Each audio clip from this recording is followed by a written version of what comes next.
Well, to report we're following up for you on KTN News. Reports reaching us say Shabaab militants this morning attacked Ijara police post in Garissa and cut communication in the area.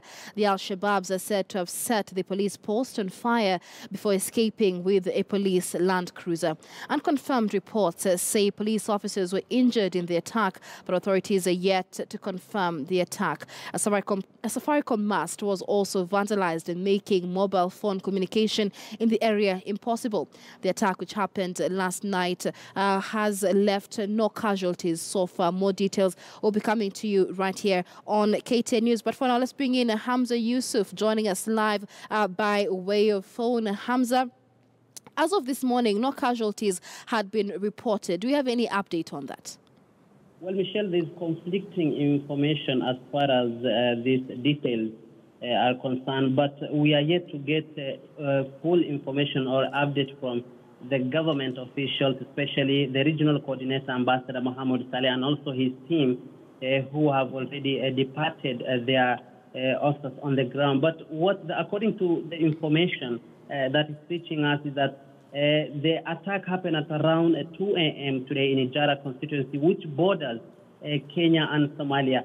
35 gunmen who are suspected to be Al-Shabaab from 2 stations before they destroyed the Safaricom mast, and then administration police and also regular police. And then there was a very, very heavy gunshot. There was a battle between Al-Shabaab militia and also officers from that area for about 2 to 3 hours. And then later, we were informed that Al-Shabaab managed to get away with a vehicle, Land Cruiser model, which is owned by police officers who operate from that area. And then a few minutes later, they looted shops which were close to the station, forcing people to lie down, telling them if they will be going to say anything about this looting, there will be consequences. And then the direction which we were told that they disappeared or they ran to is Bonny Forest.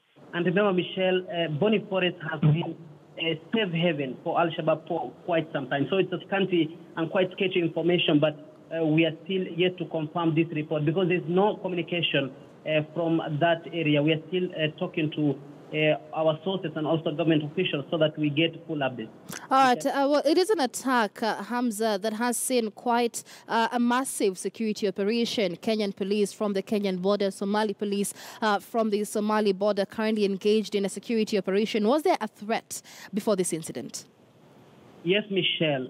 There was a threat. According to NSIS, there was a threat before the attack happened. And some of the locations which this threat were issued, or the target was a place called Galmagala, and then there's El Cambere, there's Hulugo, Ijara. These were some of the places which were mentioned by this report that they might be an attack in those areas, especially this Christmas and festive seasons, the New Year, and also even before that, during the elections, there was a threat that these places might be attacked. Also, Mandera and Wajir were on the report that this attack might happen.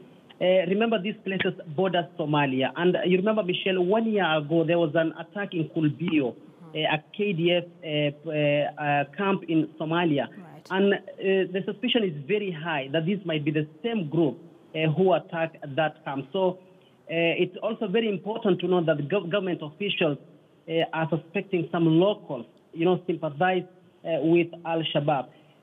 On the other hand, if you hear the sources or the reports, there is also some locals who are very loyal to the government. And, some herders who are reporting this threat. They are reporting they have seen some people who are suspecting that these are people who want to destroy the country. So the sympathizers are reported, and also people who are said to be loyal to the government were also reported. So we're still waiting to hear more on this information. Michelle? All right, many thanks. That is our reporter Hamza Yusuf joining us by way of phone. Now to